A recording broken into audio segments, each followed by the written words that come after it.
Alright, fellas, it's actually happening. Jake Paul vs Anthony Joshua is officially on. I can't believe I'm even saying this, but Paul and Joshua are set to fight in a professional heavyweight bout just 1 month from now. Rumors started circulating the moment the Tank fight got cancelled. But honestly, I thought there were way too many hurdles for this to ever become real on such short notice. Yet here we are. Money talks, and the deal is done.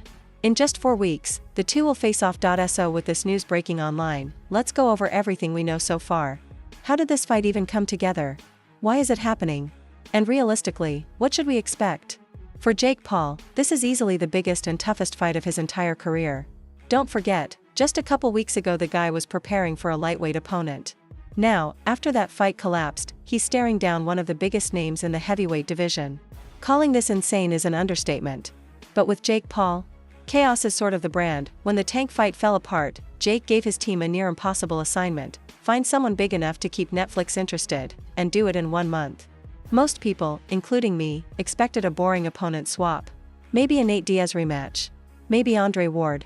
Just something to tick the boxes and move on. So when rumors about Joshua started floating around again, I assumed it was just marketing hype, the same negotiations from earlier this year being recycled to keep interest alive.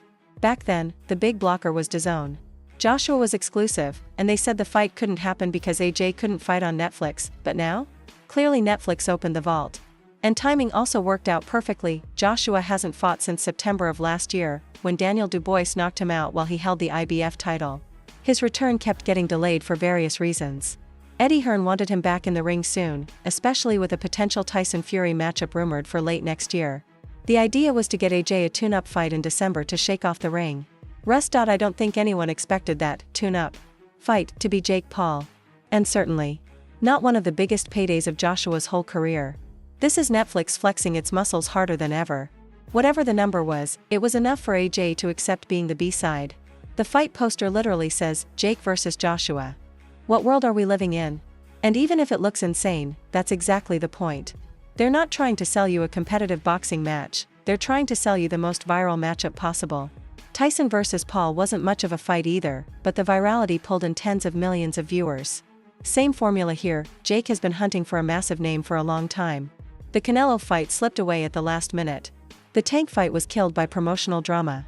After that, the only huge name left was Anthony Joshua. Joshua might not be what he once was, but he's still one of boxing's biggest global stars.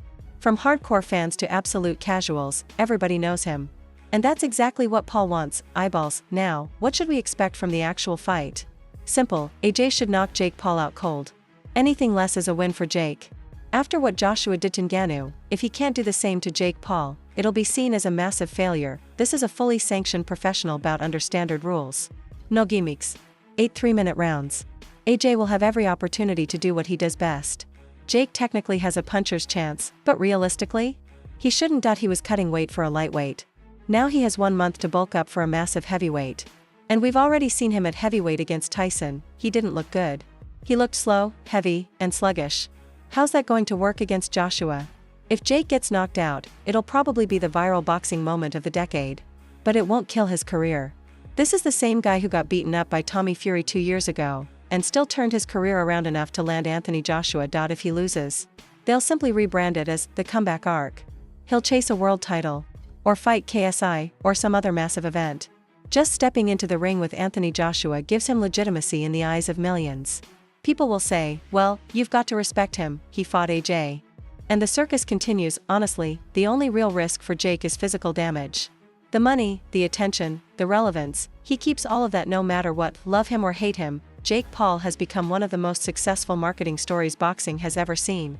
5 years ago, if I told you a YouTuber would be fighting one of the biggest heavyweight names alive, you'd call me insane. And yet, here we are. This Friday is the first press conference, and with such a short promo window, I fully expect Jake Paul to pull some kind of stunt to go viral immediately. Overall, the whole situation is wild.